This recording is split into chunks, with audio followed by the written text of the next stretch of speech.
Hello and welcome to the Gold Goats and Guns podcast for June 4th, 2023. My name is Tom Luongo and we have a lot to talk about. It is episode 145 and I have the great pleasure of catching back up with a friend of mine that I haven't had on in a while. And it bothered me actually the other day when I was thinking about this. Like, I haven't talked to Joaquin Flores in a while and it's actually something I really needed to do. And over the last couple of weeks with things flaring up between Serbia and Kosovo again and my community desperately trying to get me up to speed on this stuff, I figured if there was a better person to talk to in the public sphere than Joaquin about the importance of Serbia, Kosovo, the former Yugoslavia, it would be him. So, and since I'm going to be sharing a stage with Alex Craner, another guy I talk to about all this all the time in about 4 or 5 days, I figured I wanted to get somebody else into the mix on this. So, Joaquin, good morning. How are you? How have you been? And Good let's talk morning. Serbia. Yeah, let's talk Serbia. Tom, I just also want to say, yeah, it's been a while. I was thinking like, man, it's like this where's Tom at? And I mean I follow your work, but we hadn't spoken mano a mano in some time. And I always come away from my interactions with you feeling so positively charged. I got to come back for some more positive charge here. But I'm so glad and honored to be with you today. And yeah, I'm actually here in Belgrade, Serbia for the past more than a decade. So, everyone, there's a lot of smart people. They disagree. I have my perspective. I can explain and argue it. I'm a very moderate kind of approach to it. So I hope I don't want to offend, Serbs in the diaspora who are extra passionate about things, diaspora effect. And I don't want to offend, Albanians or anyone else. So I just kind of call it like I see it, just like a non-corrupt umpire in the Major League Baseball. So Sure. And I appreciate that. And that's what I've always appreciated about your work. And over the years of having read and interacted with you over the years, I've always said, I might not always agree with everything that I'm reading, but I can't argue the sourcing. I can't argue the perspective. I can't argue the facts as they were presented. So, and that's always and usually it was a matter of, oh, it's ignorance on my part and that's one of the things that we're going to do today, because I really do feel woefully inadequate on this particular topic. So I understand that we have yet another flare up between Kosovo and Serbia. I think it would be a good thing just to remind everybody what the background on this is, and why why NATO has such a hard on in all practical terms for why the Balkans are so very important and why they need to do this. And I think I have an understanding of it, but I don't want to color this conversation with my uninformed opinions at this point. And I really do mean that. So go ahead, take the floor. all right. So there's like a couple different major approaches to the issue, with Serbia and Kosovo. But I'd invite everyone from the beginning, if you're hearing this, if you have like a device near you, just to like pop open a map. And so you can kind of see where we're talking about exactly. Because first of all, when we talk about the Balkans and we talk about Serbia, because it's a Slavonic region of the world, Bulgaria, Macedonia, Croatia, Bosnia, these are Slavs, of course. And the thing is that people make that connection to like Russia, but geographically, it's actually like just north of Greece and across that little tiny body of water, the Adriatic from Italy. So culturally, you're looking at a region that's very much like Italy and Greece, as if like Italy and Greece had a kid with the Turks and the Russians or something like that. So it's a very interesting region. It's really the crossroads of where they say where East meets West and stuff like that. Probably there's, a scene or almost a scene in every other James Bond movie that takes place in Belgrade because of the importance of this kind of netherworld back in the old communist times where Yugoslavia was like a communist state that leaned west, right?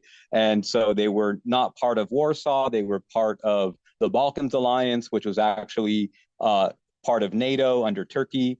And it wasn't exactly NATO, but it was NATO supportive as connected to the NATO in the Balkans, right, with Turkey. And everyone, I may know, of course, obviously about the breakdown in the 90s. But if that's, we don't, that would be a whole show. But I think people probably have an idea. There was a war in the 90s here. You have these different groups of people. And fortunately, we're only have to talk about like two of the groups affected, the Serbs and the Albanian population in Kosovo. And just historically, well, that would be misleading. The non-contentious history is that for since the end of World War II, according to the Yugoslav socialist constitution, Kosovo is part of Serbia. Serbia was part of Yugoslavia, and Kosovo was an autonomous region inside of Serbia. Even in the communist times, it was autonomous, which meant that they had their own Albanian ethnic government structures and stuff like that. Now, of course, one would say without arguing, but it would be an obvious fact that, of course, the Belgrade intelligence officials, controlled the outcomes of certain things that were very important. But by and large, like in terms of the cultural, social, etc., distributive economy in Kosovo, like who gets what, etc., that was all autonomous. So they already had a very high degree of autonomy, and they were the Albanian population, and they had a lot of legitimate reasons to want even more autonomy, you see. And that was something that Belgrade was not willing to do until they were like pressured to do it. And then, but the momentum that got Belgrade to recognize that Kosovo should have even more autonomy didn't need to end, because the British, working through the Americans, et cetera, didn't need it to end, right? In fact, it kind of helps if you can just take things to level infinity, right? So that's kind of how things began to, in the very, fast forwarded, too long didn't read version, you have these legitimate claims from an Albanian population. The reason I don't go into the ancient history, I'm aware of it, is that how much British and Smithsonian Institute stuff is connected to our understanding of antiquity, right? Where do original source documents exist? From the Renaissance, but everything before that was actually burned in fires or lost due to disintegration, according to every single leading Renaissance historian who transcribed those things. So we have question marks about these things, not every single, but there's so many question marks about, but by and large, it looks like Albanians represent like an indigenous population, a Proto-Indo-European speaking population in the Balkans and Italy. So there may have been at some time, like maybe most of Albanians were Italians at one point in time in the southeast, central and southeast Italy, right? And you kind of have these two port cities that connect Albania to Italy called Bar and Bari. And you can look on a map and see them right there. Antonio Gramsci is Albanian. Monica Bellucci is Albanian, but we think of these people as Italian. So Albanians have made a fantastic contribution in all areas.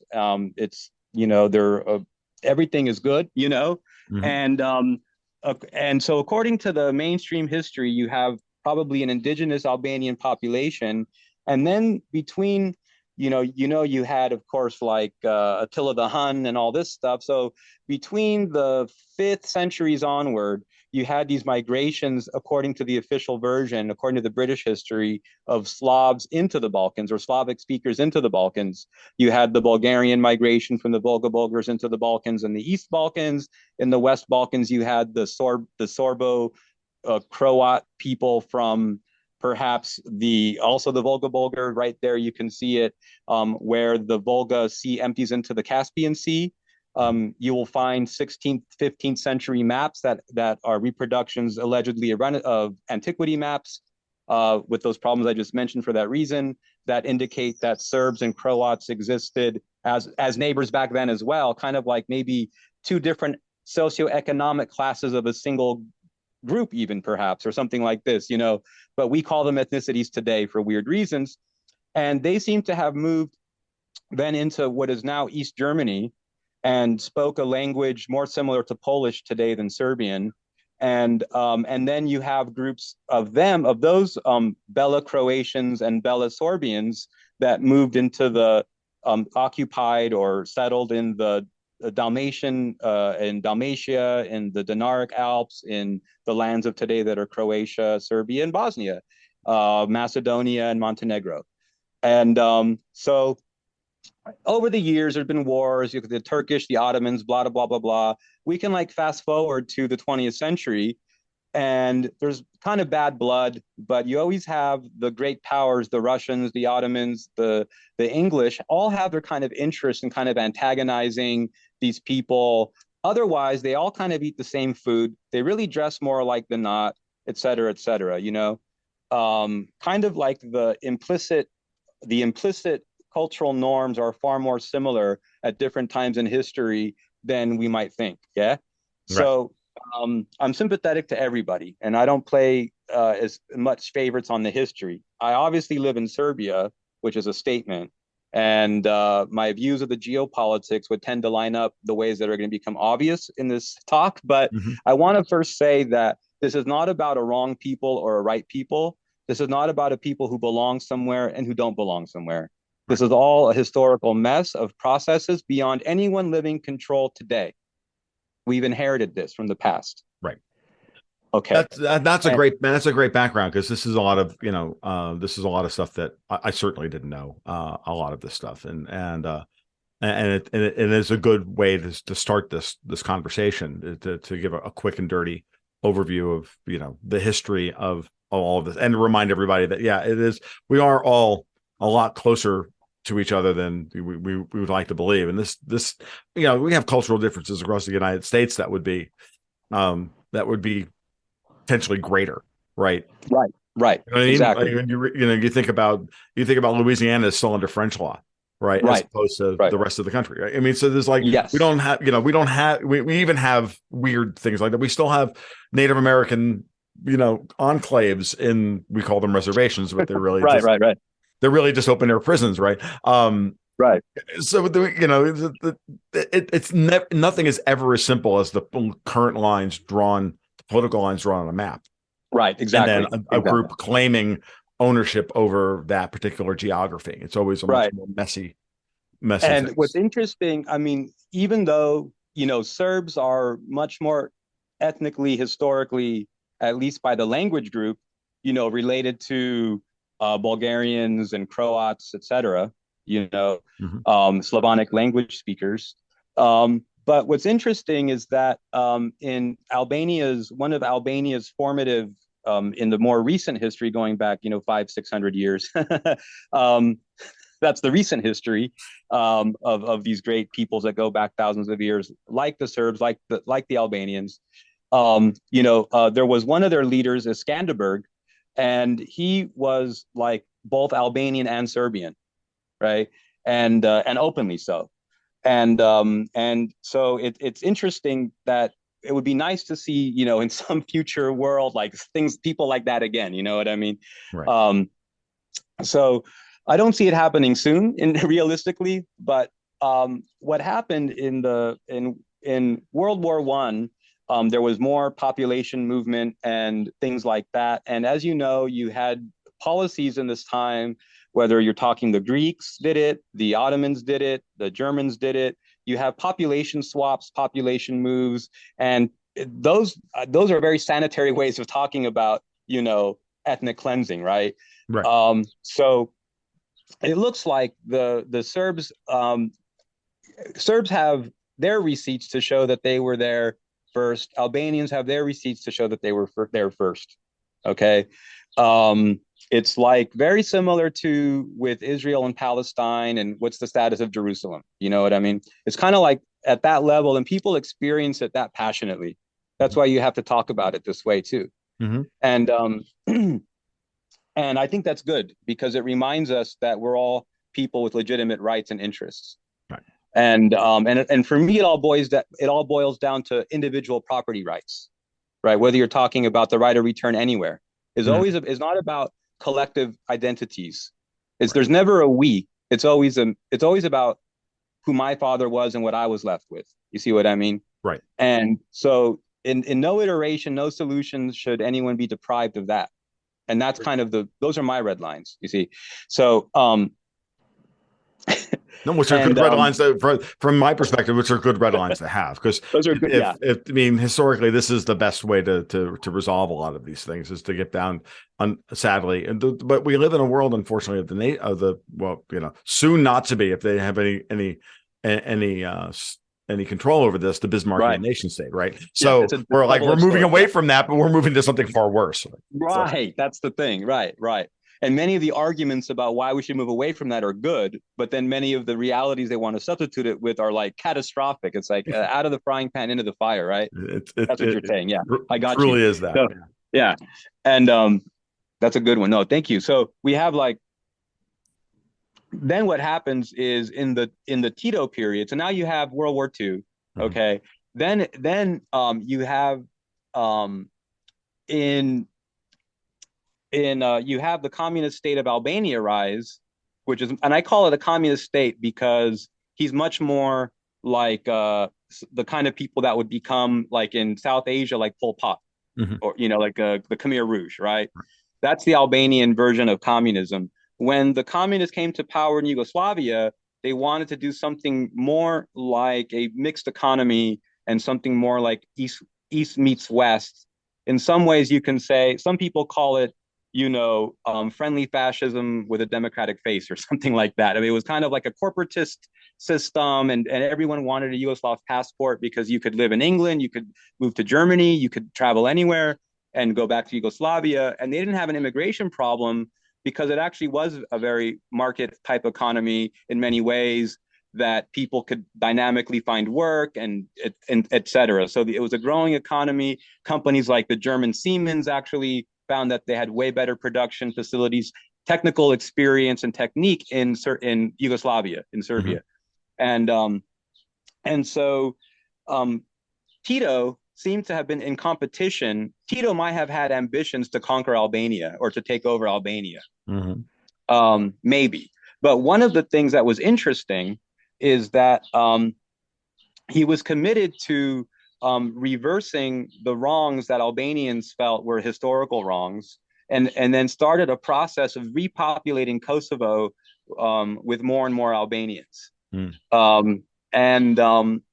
It's unclear to me whether this was based upon what we talked about, like individual property rights, right of return, or whether this was just like, okay, now any Albanian who's never been to Kosovo before, come on down if you're ready to move, or something like that. So I don't really know how that went down. I don't know who could prove that, or what resource would be good for follow-up for folks, but that's what happened. And so during communist times in Yugoslavia, Kosovo became repopulated in a stronger way, where the balance now is where you see it today. It had been more evenly populated, like Serbs and Albanians, for a long time, but what the thing that was very interesting is that Albanians really wanted to move to Kosovo as much as possible because it could be part of Yugoslavia's dynamic quasi-market economy, as opposed to the Pol Pot, Khmer Rouge shit happening, excuse my French, in Albania. So no excusing foul language on this podcast. Let's get that really fucking clear, right now. Okay. So you have like you have this mess develop kind of like pretty clearly in this time. But remember that despite what Tito did, he was still contained by Yugoslavia's constitution, which didn't privilege any religion, didn't privilege any ethnicity per se, like as policy. And there wasn't really like strong tensions within the system, because tensions kind of come when people are hungry. You know what I mean? Like, I'm not saying that there weren't problems potentially. Clearly, those all came to light. But everyone in Yugoslavia in communist times, the salary was basically like this. Like every month, people had enough extra money to buy a television. Right. Was the average salary. Wow. Right. And you know how much TVs cost back in the 60s and 70s relative to today, right? Right. They were still $500 in 1970 dollars. Right. Yeah. So so there was many Albanians moving to Kosovo, in fact, and questionable how many could really establish, and I can make a similar, like, I'm Mexican American, and my family goes back to northern Mexico, Texas, New Mexico, and California since before it was United States, since before 1848. So I can relate to this concept the Albanians are having, totally, right? But we also know that even though there was the Treaty of Guadalupe Hidalgo, which should allow those Mexican populations, indigenous, and had been in kind of what do you call like seasonal migratory patterns based upon food growth, Sure. right? That had always been circulating between northern Mexico and this American, what is now the American Southwest. That's very different from Mexicans from the very south of Mexico, who are moving to the United States in the 1980s because of economic disruptions specific to the time and place and the region, right? Yeah, And absolutely. so that might be also like what we see like with the Albanians moving to Kosovo. So it wasn't like everyone that moved to Kosovo was once a Kosovo Albanian. Sure. So, which doesn't make it any less or more legitimate. I'm just kind of giving some facts for people, right? Right. Like, It's just a way of providing some context as to, yes.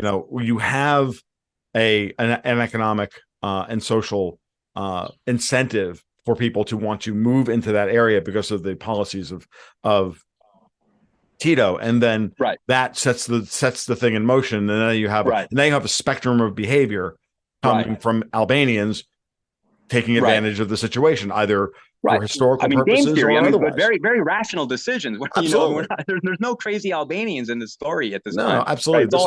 Right?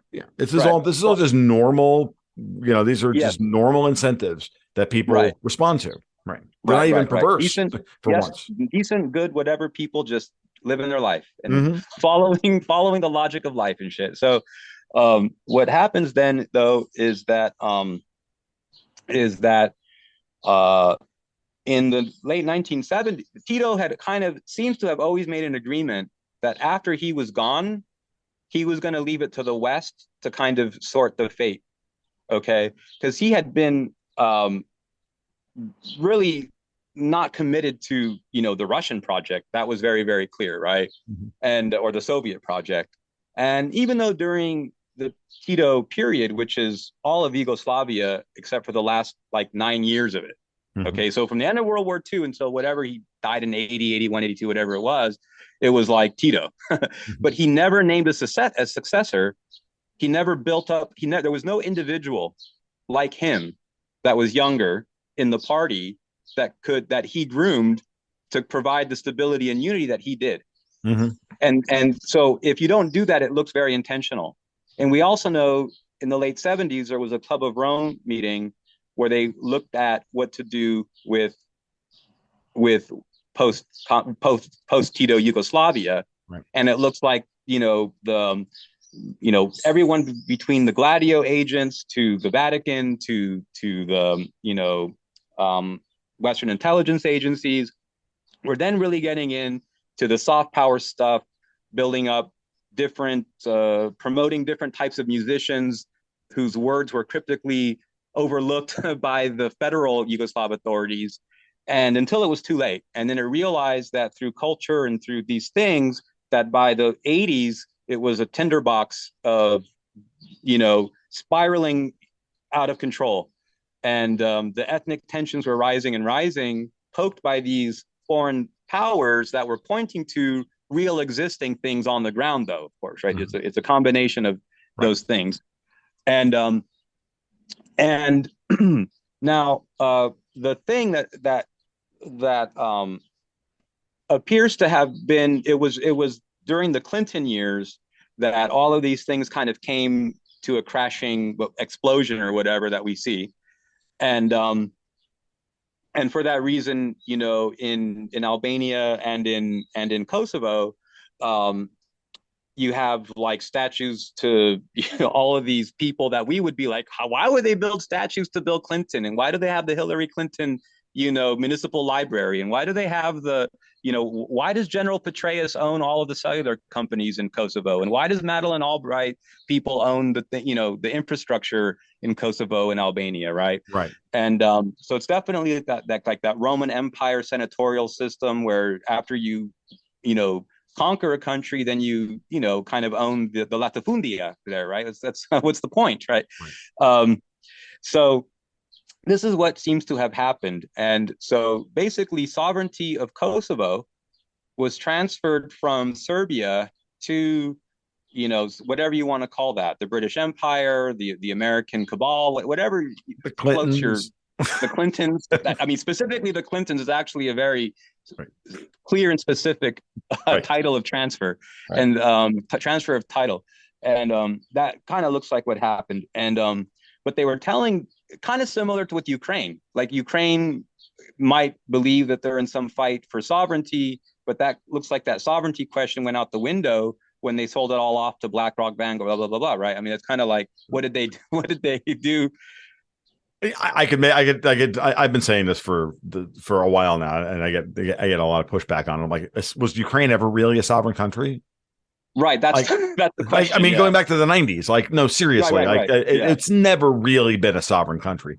It Not was really. recognized by a lot of people as being sovereign for their reasons, but Right. but it never operated as a sovereign country. And Correct. and all arguments about, international law and invasion. I'm sorry, I've had too many an argument with even my good friend and partner Dexter White about this, and I'm just like, dude, I just don't buy that argument.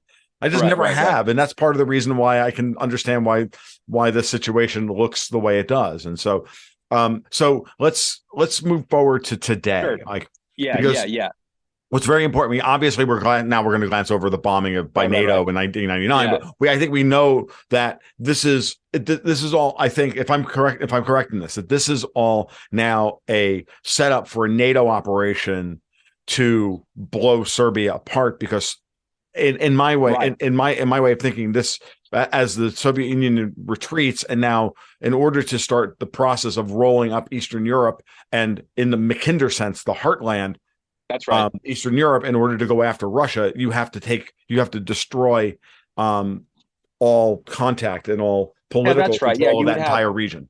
exactly right. Exactly right. Yeah. You would Okay. have, based on Mackinder, you would have the development, like the synthesis or the innovation from Mackinder, from Spikeman or Speakman. Mm-hmm. And Spikeman is the one who develops Rimland. And so clearly, like Yugoslavia and the Balkans all the way through the Middle East, etc., is part of Rimland. And Rimland's supposed to contain Heartland, as you said, Mackinder's theory of Heartland. So this is like Spikeman or Speakman's theory of Rimland, how to contain Mackinder's theory of Heartland, right? Mm-hmm. So very interesting stuff. And that's what's happening. That's actually the grand chessboard stuff that in many ways, if you look at the whole picture, then when it comes down to the particular claims of ethnicities, you're kind of like, you're right. That's why it's either like all, or that's why I put it down to individual property rights, by the way, because you're never going to get a good collective answer from this problem, typically speaking. So it's really a tragedy too. I can't underscore that. And it's not about wrong people once again. So yeah, so fast forward to basically the present scenario is that you've got what's remained from the Tito's policy, and what modern, Serbia is as a rump state of Yugoslavia, but it's also the successor state. And Belgrade was the capital of Yugoslavia and of Serbia. You see what I'm saying? So, right. I mean, Serbia today, their economy makes up 60% of the economy of all of the Western Balkans, right? And yet it's the country that's not controlled by the EU or NATO. So Serbia is like the crown jewel of the Balkans. You can't say you control the Balkans if you don't control Belgrade. Right. And whether that's a status thing or a pissing contest or a real geopolitical thing, all kind of seems to be merging in this reality we live in, where a lot of these things that people seem to be grasping at seem to be decreasingly based upon the theories that may have applied 100 years ago back under Spikeman, and more upon other things that are open to anyone's interpretation, but they're not as rational as some of these things appeared to be in the 1880s or 1910, right? I mean, sure. It's when you think about drones, when you think about, natural barriers are not as significant as they used to be in warfare, and things like that. So lots of big questions arise there naturally, Tom. But yeah, getting on track and moving forward with what happens is like what is happening is that people know that in '99 that the U.S. directly intervened, and the reason that Belgrade was bombed wasn't just because of the whole war in the Balkans, but it was over Kosovo. And then and the Russians came in and they tried to basically mitigate the outcome, which they succeeded to do. Putin actually basically comes to power right at that moment as Belgrade begins to be bombed. Okay. This is all happening at the same time. Yeltsin's in power. He does nothing about the as bombing of Belgrade. The Russians are like, this has got to be our red line. Whatever kind of hermetically sealed deep state in the neutral sense out of the KGB that existed, that was kind of finding their place to kind of where they're going to make their move, or when they had to make their move to deal with this sovereignty issue that Yeltsin introduces, right? When Belgrade is bombed, that appears to be the red line. So that was beginning in like April through June or something like that. Mm-hmm. And so it was 70 something days. It was called Operation Anvil. And, maybe numbers estimate between 5 and 25,000 Serbian civilians were killed in that bombing over 70 something days, consecutive days of bombing, right? Not like once in a while. So tremendous thing happens there. And Putin is already in charge of this newly formed organization called the FSB. But then positions himself there to operate and conduct the foreign operations, so while Yeltsin is nominally still in power for just a few more months, actually, Putin is actually in charge, and right. They get the Russian paratroopers in there. They land at the air base. They have the whole thing. There was almost a shooting between Russians and Americans that. No, that would never happen. Well, now we see the war in Ukraine that actually you can see, but that was a big thing then. And as a consequence of the Russian intervention, and how the thing was resolved, the Russians came at the very, very last minute to balance this thing. We get the UN Security Council Resolution 1244, which basically tries to meet everyone's needs, and that's the again, and it's how you want to treat the UN or international law or whatever is all about which arguments kind of work for you. I totally get that.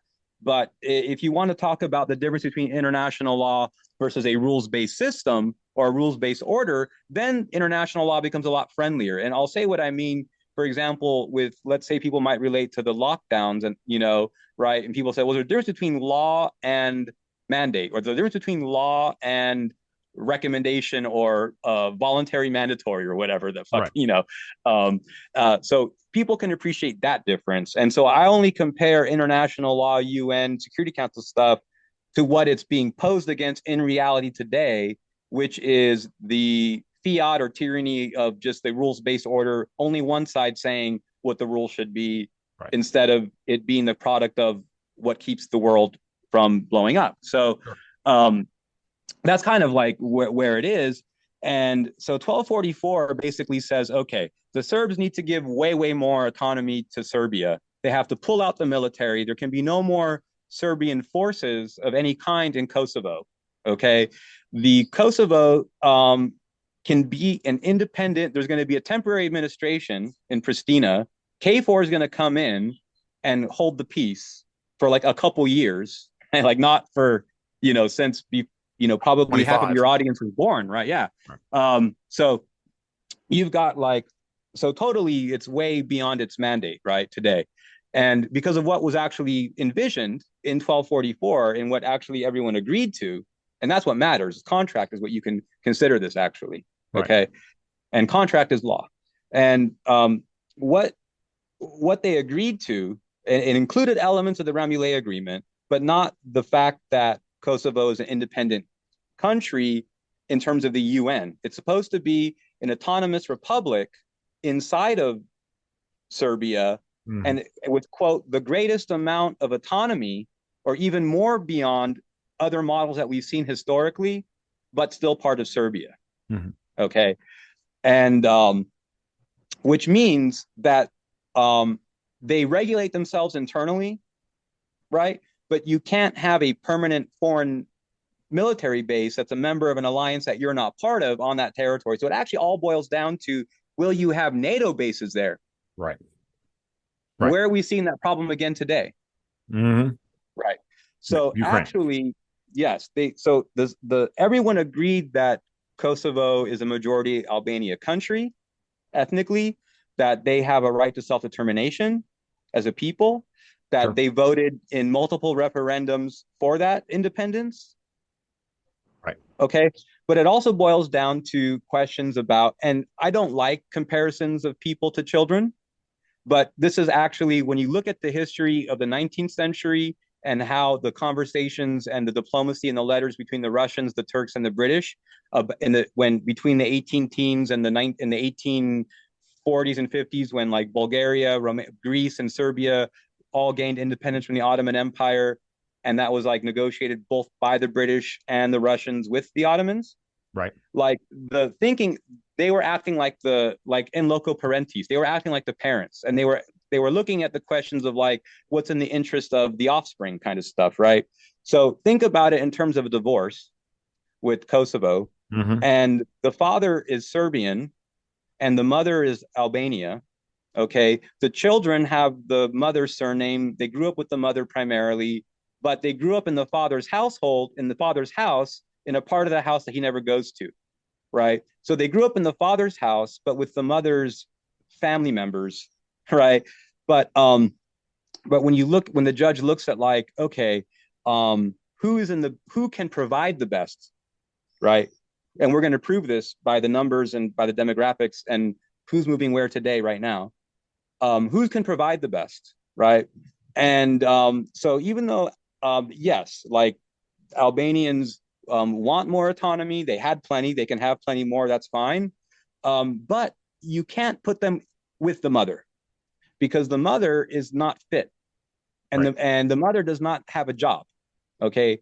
And the father does have a job, and in fact, his job is 60% of the entire economy of the Western Balkans. Okay, so and the other question is, were Albanians trying to move to Kosovo, or were Kosovoans trying to move to Albania? Well, right. And then if you are in now and today, now that Kosovo is no longer benefiting from Serbia's economy, where and since all Kosovo people, according to all Kosovo Albanians, according to the Serbian constitution, are also Serbian citizens, which they still have, and they use that. Mm. So, where are Kosovo Albanians moving today? They are moving further into Serbia. They don't want to be in Kosovo. They want to move into Serbia. Okay, now and if you are an Albanian and in the EU or whatever, like where do you want to move? Right? You want to move to England or Germany. Right. Okay. So both Kosovo, so the Albanians, not because of any inherent feature of their culture, but because of how they've been ensnared by these foreign powers, the Mm-hmm. British, the NATO, that whatever, the EU, etc. On these economic policies, which the EU uses all over Poland and Bulgaria, and that's why Right. you have in Germany you have all these Bulgarians and Poles, etc. Right?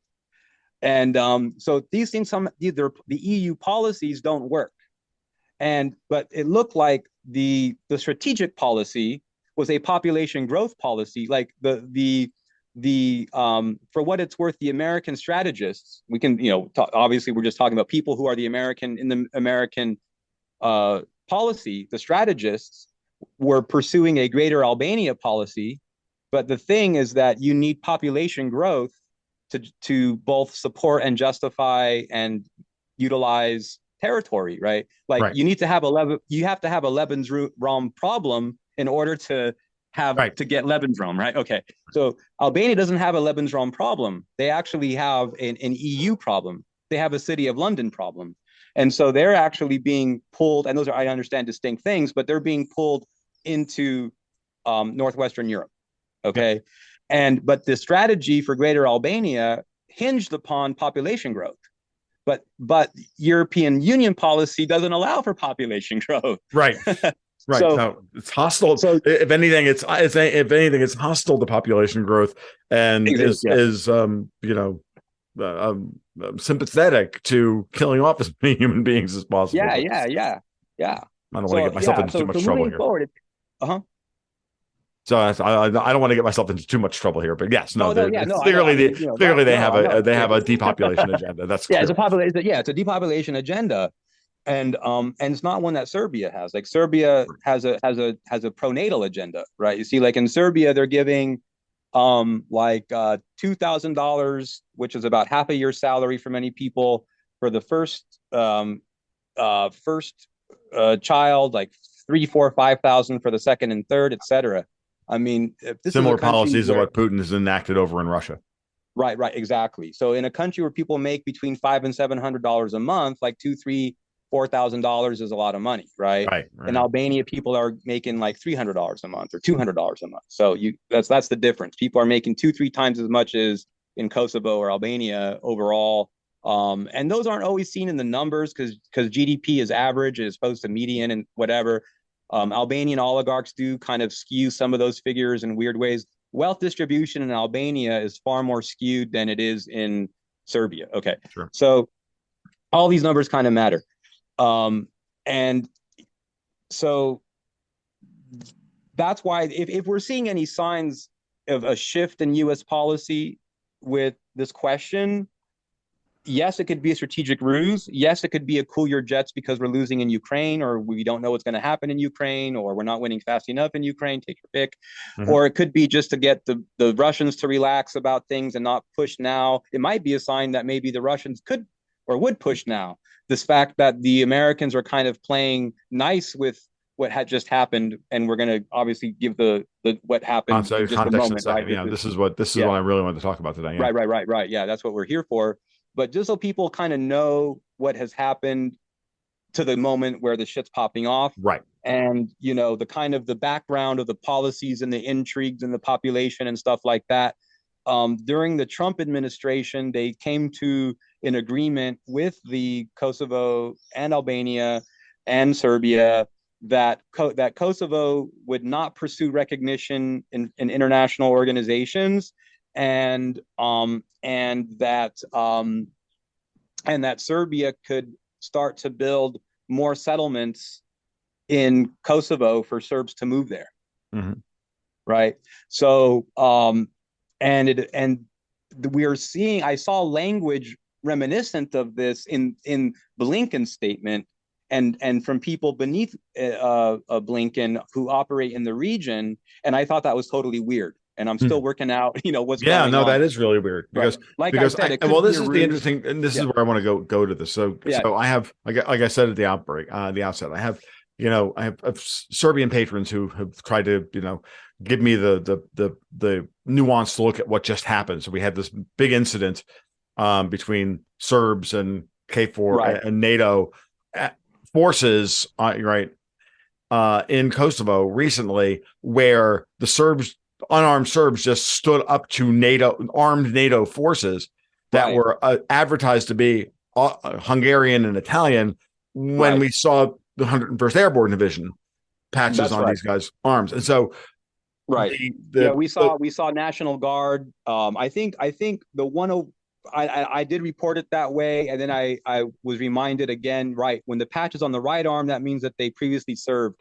So this would have been National Guard, previously 101st Airborne. Oh, okay, but yes, fair enough. They're American, so there's no doubt that they're American troops there. Right? That's the big one. And I think that the way it was described to me, and again, I'm just passing this along. Right. You can interpret this however you want. Tell me it's a good analysis or a bad one, which is that the Americans were betting that with their presence there, the Serbs would not actually fight back because Americans were there, and then when that happened and they started picking up rifles and that's when everything went, this is not like we're not in Kansas anymore. Oh, not in Kansas. No, absolutely, man. It's like, for a long time, the KFOR vehicles, the Humvees and stuff like that, are painted with American flags just to intimidate the Serbs. But it's really weird because if you look up close at those painted American flags, they look like the way, like the Mexican ice cream trucks, how they get Donald Duck looking kind of wrong and it looks like cheap paint and stuff. Like they look like Mexican ice cream truck versions of the American flag on these KFOR vehicles. and the guys are in uniforms with American patches sometimes, but they're not wearing the uniforms. Like their BDUs are not at all American, or their whole is everything wrong. So it's weird. And but yeah, there's that whole American force projection thing that so yeah, so what happens is basically there's an agreement going back to April 2013 on normalization. And what's happening is this. The Serbian constitution, which still exists, says that Kosovo is part of Serbia, right? And Vucic cannot, will not, should not, for that reason, and because of democratic reasons, like he would lose any next election, right? Is not giving up Kosovo, de jure, okay? But where people get confused is they think that Vucic is responsible for the de facto situation, when this is because there's been a U.S. military base in Kosovo since 2000, and Vucic doesn't come onto the scene until, just 10 years ago. Right. So it's like, how can you, it's not like he invited the war, or, right? I mean, he was a young man. He was 20 years old or 30 years old at the time, right? I mean, so anyway. Yeah, it is a weird thing. It's like, and when you're dealing with, it's funny, when you're dealing with a diaspora of any form, doesn't matter who it is. When India Pakistan flares up, you see it.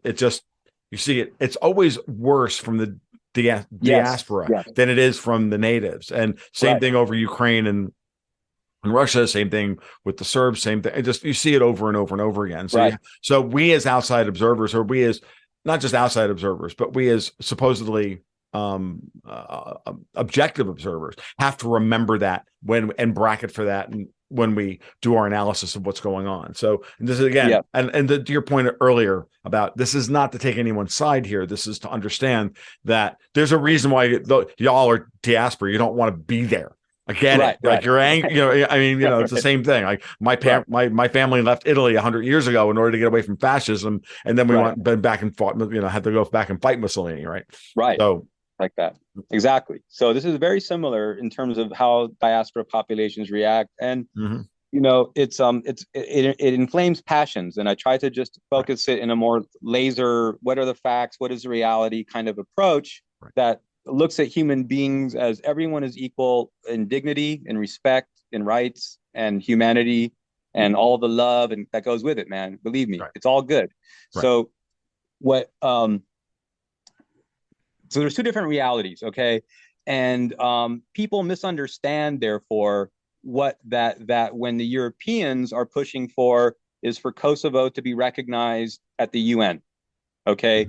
What the Serbian government is pushing for is to fulfill 1244 and the subsequent agreements within the confines of 1244, such as April 2013, which calls for which reaffirms, number one, the need to normalize the situation. Normalization just means that you're not having KFOR there. Normalization, but it's not normal to have an international foreign brigade in your country. Like that's not normal. Okay. So normalization means that Kosovo completely autonomously, without any Serbian interference, is the government of Kosovo. But international treaties on matter of military have to be signed off by Belgrade. That's the only difference between these two visions. And that's what all this shit is about.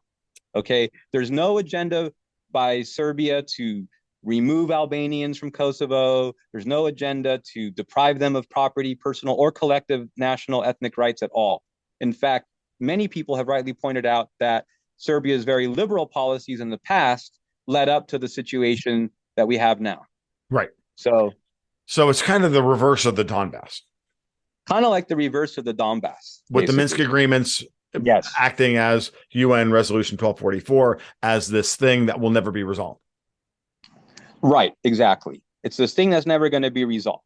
And Minsk agreement resulted in fucking 2202, which also very similar, the Ukrainian side did not fulfill.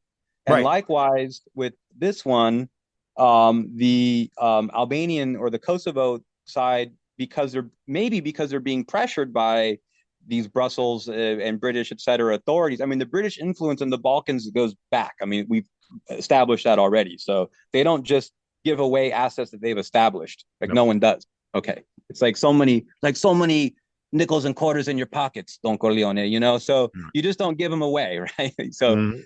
um, what happens next then is this. So, oh yeah, because of that, both Serbs in the country and Serbs in the diaspora misunderstand when what the Serbian government says when they talk about normalization. We have then this 1244, and everyone agrees that that should work out. And actually, even the people who became the government and in Kosovo were the ones who agreed with that. Okay, anyone else more radical couldn't have achieved anything because they wouldn't be operating within this kind of custody agreement that then brand new Putin and the Americans basically had to figure out how to resolve this, right? Mhm. So what we have today is a product of that, and um, in what the Kosovo side or the Pristina authorities rather have been trying to do, because Kosovo's in Serbia. So what's the Kosovo side? All right, what the Pristina authorities have been trying to do, right, is to present a picture to the world and to themselves that Serbia is doing something wrong, or that Serbia has broken some agreement, or Serbia is not adhering to something, when all of this is Pristina pushing the envelope beyond agreement. So they're breaking contract, Got basically. And contract says what it says, but they moved on in 2008. Contract was established 22 years ago, 23 years ago. They move on and declare independence in 2008. UN does not recognize it, still does not. Right. Okay. So their international law says it's part of Serbia. India, China, Brazil, Mexico, like, populations representing, not that it matters, but if people are interested where the kind of whatever the gestalt, whatever the vibrations in the world are, Mhm. they're pretty much split even on this. But by population, it goes on the Serbian side. But about 100 countries recognize, or Kosovo from the General Assembly, and about 97 countries do not, or something like that. Right. It goes back and forth. Sometimes you're able to get a new government in, Zambia or something, and then they switch sides, and Right. so it's not going anywhere. And what happens is, the most recent thing that happens is Pristina is trying to continue with their version of things that's outside of the agreements. And the agreement was to establish an autonomous Serbian municipality governance for the Serbian enclaves of the ethnic Serbs who haven't been ethnically cleansed yet, there in Kosovo. And instead of abiding by that, the present government is probably even emboldened in the current thinking that, well, now that everyone in Europe is clear about Zelensky, must speak at Eurovision or whatever, or now that we're clear that Zelensky is our best friend, why don't we try to get, Kurti to be like, why don't we start to include Kosovo into this? And also maybe the calculation is that, hey, if we're kind of losing steam or attention or vibrations on Ukraine, we can probably catch a lower hanging fruit thing and get Serbia into a thing there, right? Well, yeah. Because I mean, Serbia, yeah. What I would say is it's very clear that every other provocation around the Russian um, underbelly, right, is right? resolving in a way. So Georgia, Nagorno Yes, Karabakh, all this other stuff. So they have to flare another one up. They're always right. looking some way to stretch Russia thinner because That's Russia's it. always the target here. That's the way I would look. Serbia is seen as another one of his, and this is actually a term. It's actually seen as another Malorussia. It's actually seen as another little Russia. Right. And there's been civil society at the official level of even people like Malofiev and others who are NGO backers in Russia have been very clear about supporting initiatives like a union state between Serbia, Belarus, and Russia, for example. Right. I was invited to speak at a conference about that. We did that here in Belgrade 2016 or something like that. Different geopolitical analysts like myself I gave a fucking slideshow, blah, blah, blah. So that's a real thing. And PowerPoint was still a thing back then. Wow, the years fly. But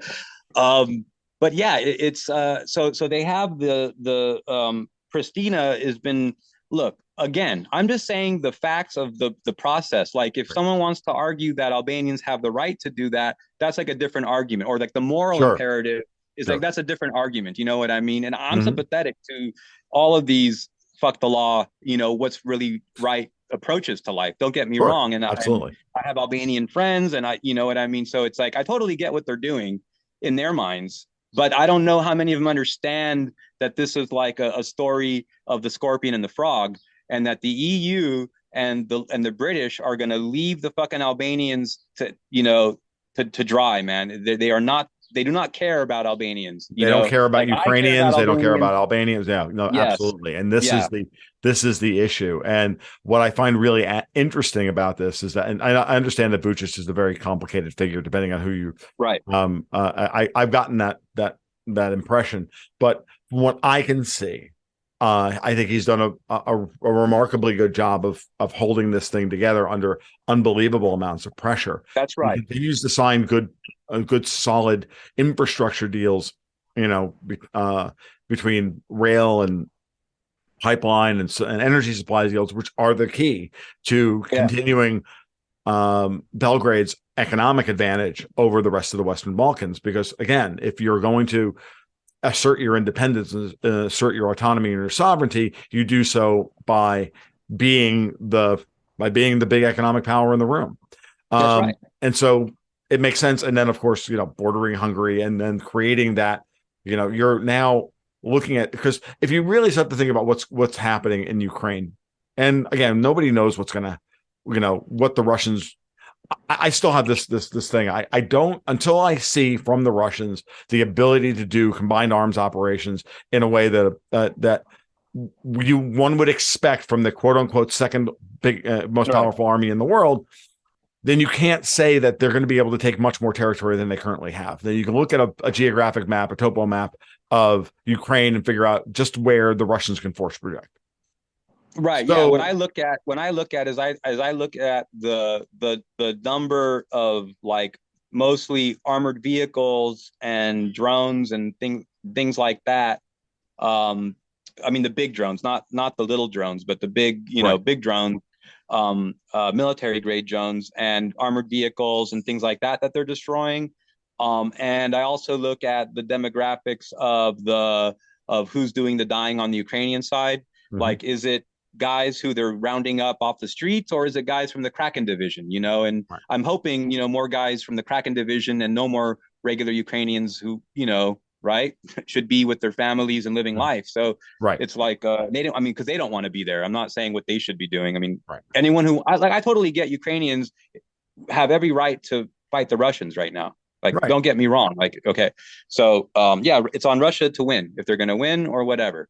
Right. And like you're saying, what the definition of winning for Russia is. This is one of the arguments. They've been very vague about that, and I think that's kind of a strategic ambiguity on their part, because it gives them a lot of wiggle room, and they can declare victory in about 4 or 5 different iterations, regardless. So it's that's one way of looking at it. I think and I'm not saying that you're wrong about that. What I'm saying is, I'm just going to, this is where I get to push back a little bit, because this is where I get to go, okay, let's play with this again. I honestly believe when I back this out to the bigger picture, which is to the other theaters, not just the warfare, not just the physical kinetic warfare, but the financial war, the cultural war, and the political war, the diplomatic war. This is where I think their longer term, the attrition strategy works to their advantage. And that's right. What I think they're trying to declare victory. Like, the Russians win by drawing this out and by drawing as much NATO material into their sphere where they are strong, so that they can just. Time is on their side. Yeah, no, and they can just bomb it. Artillery shells are cheap, right? Drones are cheap, and the the support structures for the Ukrainian military that we're now having to pour in there are far more expensive. That's right. And that's what it is. and time politically is on their side, and they know that the way you beat the West is the fact that the people are not committed to the globalist leadership's plans, and therefore all you have to do is drag this out. And if the Ukrainians want to continue to throw guys in there, from the Russian standpoint, it's like, well, we can't stop you from doing it. It's dumb. Right. You shouldn't, but you're going to. Okay, then this is what we're going to do. And so I think that is the best description of what this war is at this point. And it actually makes me sick to listen to you describe the layout of the situation between Kosovo and Serbia, because it just looks like the same goddamn thing. Yes. All over again. And that's the disaster we're trying to avert here. And I think that most people's criticism of Vučić involves many facts that are true. Okay. It's just sort of like one of the great tragedies in the world is having a good idea of what all the problems are, but placing the wrong hierarchy of, which problems are worse than others and which lead to others, Right. So, yeah, I mean, if you're a country with 7 or 8 million people like Serbia, and you're not in the EU, but you still have to act like you want to get in the EU, and it's not North Korea, like everything is privatized in terms of industry and stuff, and you want to keep investors and you want to keep development, and you can't become a pariah state at the same time you have red lines about security and development and sovereignty, rather, that you can't give up. So it's like, it's hard for people, and people kind of like, there's something in the Serbian mentality that wants to resolve through diplomacy those things which they lost through war, and seldom does that happen. Now, we might be living in a time when that could happen, which is interesting, but up until now, it's been kind of silly to say, like, why doesn't Serbia just get the army and retake Kosovo? It's like, well, why don't we all just go move to fucking North Korea, or become like Cuba then, and just become a pariah state? Hey, you know what? Good on you, strong on you. Look, you're surviving. You know what I mean? Like, hey, They have, the Cubans, the North Koreans have a lot to be proud of in some way, but at what cost? Right. But at what cost? But at what cost? And is that cost really acceptable? I don't know. And it's a good question. And I think that we understand that this is one of the jewels that you grab Serbia, you now make it impossible for Hungary to resist any longer. And then, the Russians' inability to, frankly, take Odessa, unless something happens radically that changes, unless something radically changes, I don't see the Russians taking Odessa, and therefore opening up the path for Hungary to be connected to the east. Because it's very important. Like, Hungary is landlocked. And so, when you start to look at how how Yugoslavia has been carved up, it's in order to ensure that there is no path to the sea for Hungary and Serbia. That's right. No, that's why it's very important. Why Montenegro was broken off of Serbia too, because Serbia actually had, the Adriatic. Serbia actually was a naval power until 2007, 2008. And that's when the whoever Western powers decided to back the Đukanović mafia, Đukanović dynasty, now to be in control of in Montenegro this whole time. I mean, this is a population of maybe 100,000 people through most of the year. On the census, it's 300,000 people, something maybe like that. Most of them live in Belgrade. And it's kind of like, it's basically, Montenegro is a beach and summer home location of Serbia. And, just because in some time in the 12th or 15th century, two princes that were Serbian had different backyards, the Zeta versus the Principality of Serbia versus, Zeta or whatever. That's not at all like, Germany isn't, 9 different countries today or whatever, right? So, right. It's not a justification. A 12th century claim to land is not a justification for making a new country. That's right. And so With the crisis, I hope people have seen this footage. It's for people who are anti-authoritarians, for people who don't like to see riot cops with their fucking lobster shell helmets and the shields and with attack rifles too, like dealing with crowds. Like people have never in their lives seen this footage. This is something that people have to go to YouTube or wherever they're going to Reddit or whatever and find this stuff because it's incredible. You never seen the armed riot police armed with guns. This is so crazy, being physically barefisted by the Serbs, like Yes. rolled out.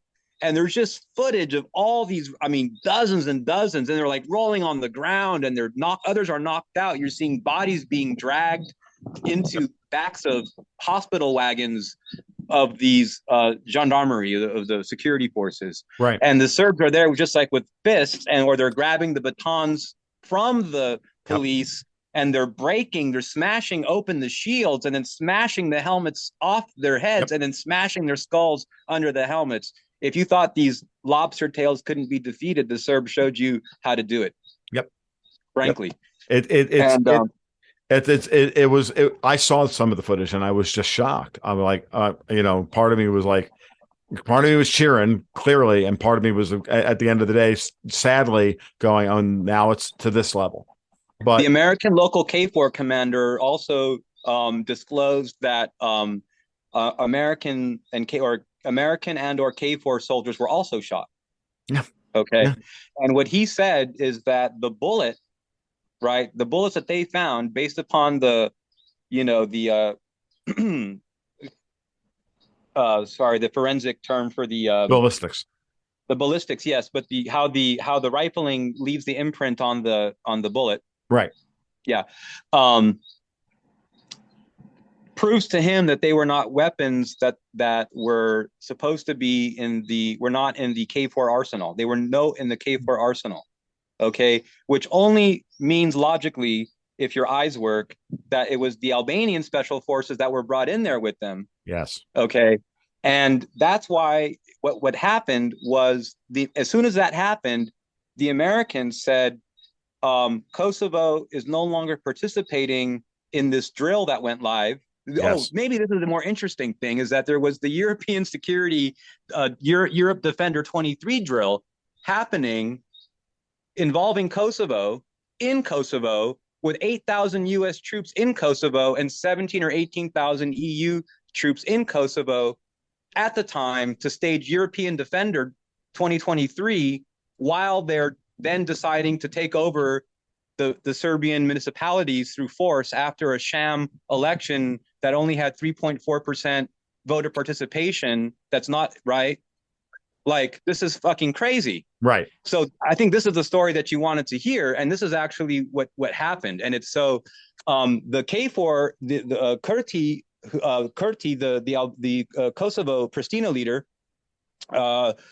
he basically uses the pretext of the drill and all these Americans here this is one iteration, okay, Sure. as a psychological operation to like leverage and muscle this into a direction that might even troll or pull or whatever the Americans into an action that they didn't want to have to take. Right. Another version is that the Americans wanted to do this, but as soon as the things went the way they did, they realized it was a gross miscalculation, and then they separated themselves from what happened and blamed the local Pristina authorities for it. Sure. But what did look like what happened at a certain point, I mean, definitely the KFOR forces that were shot were by the Albanian snipers that were on the roofs. And it was actually the Serbs from the Serbian list and the activists that were having the peaceful protests that you saw them doing the sit-in, okay, because they were sitting cross-legged on the ground singing. They weren't throwing stones or anything, okay? Right. Like they were they were road blocking the areas in front of the mayor's office that the Pristina authorities were trying to take over after having only had 3% participation from the local population. Right. So the Serbs are sitting there, a couple of hundred, maybe 1,000 on this area, and then but the KFOR forces went to do the thing. the local Serbs said, hey, you guys are letting the Rosu, the Albanian special forces, you're letting them go in there too. Like, this is not okay. And like, just be aware that we see, so that you know that I know that you know that I know that these Right. Albanians are there with you, right? And so duly noted. And then the shit pops off, and there's gunfire, and two Serbs or one Serb is shot twice, and multiple K4 are shot. And there's no video ever anywhere of Serbs wrestling guns from, anyone and shooting. Right? Right. There's none of that. What you have is clearly the Albanian snipers that assume positions on a local school, on the mayor's office, on the other thing. Okay. And Yet another mysterious group of snipers shooting people on both sides. exactly, just like we saw in the Maidan in 2014 in Kiev. So this is all very much like up our area of And same knowledge. thing. I think we saw the same thing in Belarus and Minsk, and it was it Belarus or was it somewhere else, or was it Yeah. or was it Armenia? It doesn't Also, matter. What I've noticed, Joaquin, is that the whole the whole color revolution thing is doesn't work anymore. it's running out of. Yes, my colleague at Strategic Culture Foundation, former Canadian ambassador to working within, I think was in the Soviet Union even. Well, Patrick Armstrong, who you may know.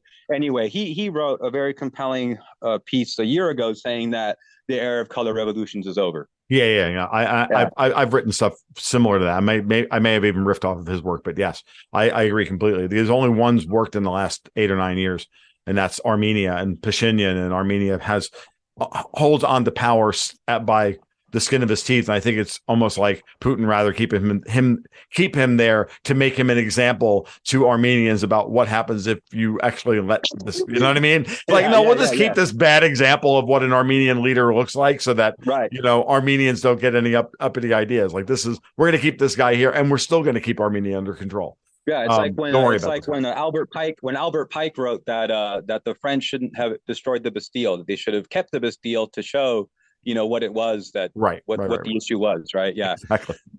Yeah. So okay, so it's really not as complicated as I thought. It's basically the same fucking rotten, perfidious Albion bullshit that we've seen 1,000 times. Yeah, exactly. Yeah, and it's like, the thing is that it's like it's so strange how these things have rolled out, and I hope that the Pristina authorities are clear that they're expendable. Like, if they saw if that second iteration, like the two versions, right? Like, if it wasn't Kurti goosing it along and exploiting the fact that this drill was happening, but in fact it was a plan. If it was a plan, you can see what happens if it doesn't go right. The shit rolls downhill. Okay, like, it's not going to land on Blinken, dude. It's going to land on Kurti. Right. In the same way that we betrayed the Kurds in eastern Syria, the same way that when they tried to reinstall Nazarbayev and Kazakhstan, and that failed. Like, all of this stuff, and it's like I look at this stuff today, and I'm like, guys, GCHQ, seriously, you may be the best at this stuff, but you're not any good at it anymore, because it's actually harder to pull this off than. Because you were always able to pull this stuff off, but I got news for you. You were only able to pull it off because nobody could figure out the fuck you were doing. Now everybody can see you in real time, and it's actually really ham-fisted and stupid. So would you please stop? But right. Unfortunately, it's like when you see those old. It's like when you see like an old movie, like from the 40s or 50s, and now you're seeing it like in a HD, like 4K, like it's been whatever upgraded or whatever, and you're seeing it on a 50-inch screen, and you can see the fucking strings, and you can see everyone's makeup, and you can see the you're like, wow, this didn't show like on real. This didn't show on little TVs back in the day. It's just like that. Now we can actually see all the stagecraft in real time, and it's totally weird. Like you're saying, it's totally ham-fisted.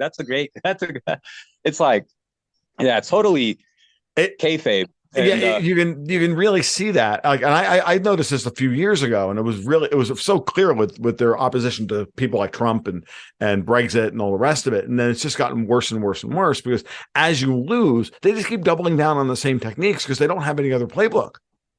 Right. I mean, it's strange. I think the color revolution strategy, and the techniques developed over a number of decades. And it makes me think that there might have been a time on the American project where it was more conducive to dynamic thinkers, or they were able to somehow get more smart people interested in working for them. And I think they might have even gotten to a point where they've gotten people that are just not that good. I think maybe the incentives or the beliefs are not there. People don't have confidence in it, and there's too many other opportunities for people that know how to do things. No, think of it this way: the dad makes the money, right? The son manages it, and the grandkids squander it, right? Right. That's what it is. That's one way of looking at it. The other way of looking at it is that I posted on my Twitter feed right before I went live with this is a beautiful little video of the G7 percentage of purchasing power GDP. It's like a little video of the change in time versus that of the BRICS and some of the rest of the global South. And it's this coming together of how color revolutions worked really well when 7 countries control 70% of the world's GDP. Right, exactly. They don't work nearly as well when they control 35%. Right. Yeah, because the incentives for other people to work with other people and to not betray their own interests are too strong. Yes. Yeah, when my mentor, my security studies mentor, Dr. Michael J. Seiler, who was probably had been, we all believe that he had been part of the Symbionese Liberation Army and had been, pulled back in. He was like one of the guys involved in the kidnapping of Patty Hearst, and he escaped twice from Susanville. Right, maximum security. He escaped, and then they gave him like whatever identity as Dr. Michael J. Seiler, and he's saying, hey, you want a letter if you want to join a 3-letter agency, like I would recommend you tomorrow. And I was like, I really appreciate that. No thanks. And he goes, listen, he's a black guy, and he goes, listen. In my 20 years here at this institution, I think only 3 people have ever said no, and I've offered this only 10 times in my whole career.